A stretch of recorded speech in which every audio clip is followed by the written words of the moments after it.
Shalom saudara, kembali lagi kita akan mempelajari tanda manusia hari-hari terakhir, yaitu para pengajar palsu atau sebut saja mereka rohaniwan yang palsu.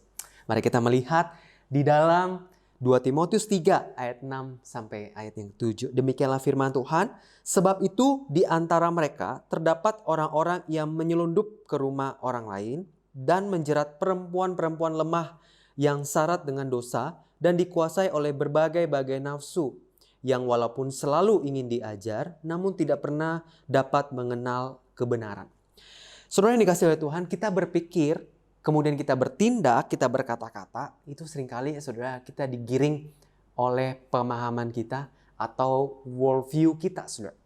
Saudara, pada masa Timotius, para pengajar palsu ini, sebut saja kalau hari ini kita pahami adalah mereka melakukan perkunjungan dari rumah ke rumah gitu.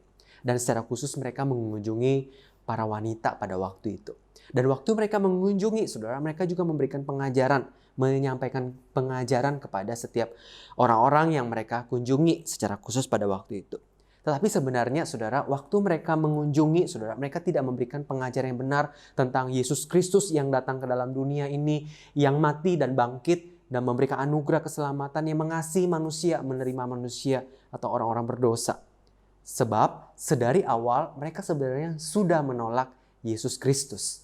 Saudara, bisa dibayangkan saudara, kalau pengajaran yang diberikan ini bukan pengajaran yang benar, maka tidak heran di dalam perilaku ataupun tindakan-tindakan yang kemudian dilakukan oleh setiap wanita-wanita ini adalah tindakan-tindakan yang melakukan dosa, saudara.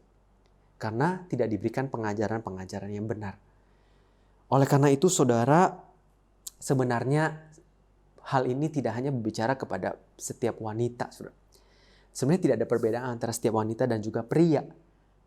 Karena setiap pria juga bisa jatuh ke dalam dosa jika tidak mendapatkan pengajaran yang benar. Oleh karena itu saudara, kita perlu memperhatikan saudara. Kita perlu belajar firman Tuhan dengan benar, mendapatkan pengajaran yang benar, supaya perilaku tindakan kita atau worldview kita ini dikuasai ataupun dipimpin oleh firman Tuhan. Sebenarnya saudara, meskipun kita sudah diajar dengan kebenaran yang benar, tapi kalau kita tidak mau tunduk kepada firman Tuhan, tetap juga bisa jatuh dalam dosa, bukan? Oleh karena itu saudara, hari ini renungan ini mau mengingatkan kita.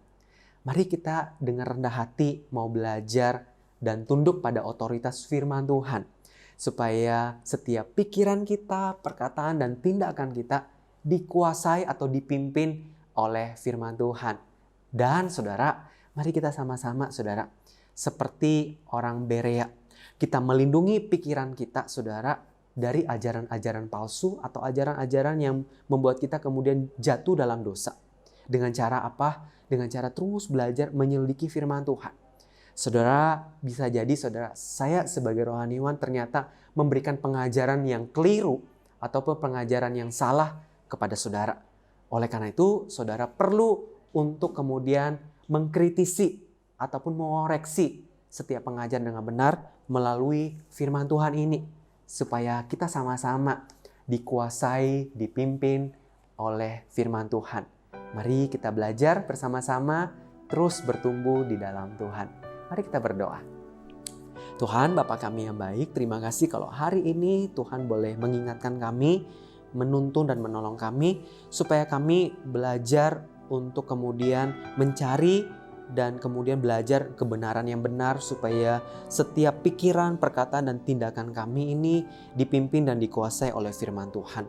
Tolong kami juga Tuhan, supaya kami mau belajar untuk mencari, menyelidiki firman Tuhan. Kalau kami ini benar adalah pengikut Kristus dan kami ini mengakui Engkau adalah Tuhan, tolong kami supaya kami juga belajar akan otoritas firman-Mu, mencari firman-Mu.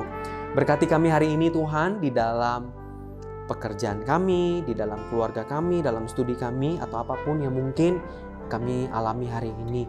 Kami mohon penyertaan, tuntunan Tuhan dalam kehidupan kami. Hanya di dalam nama Tuhan Yesus kami berdoa. Amin.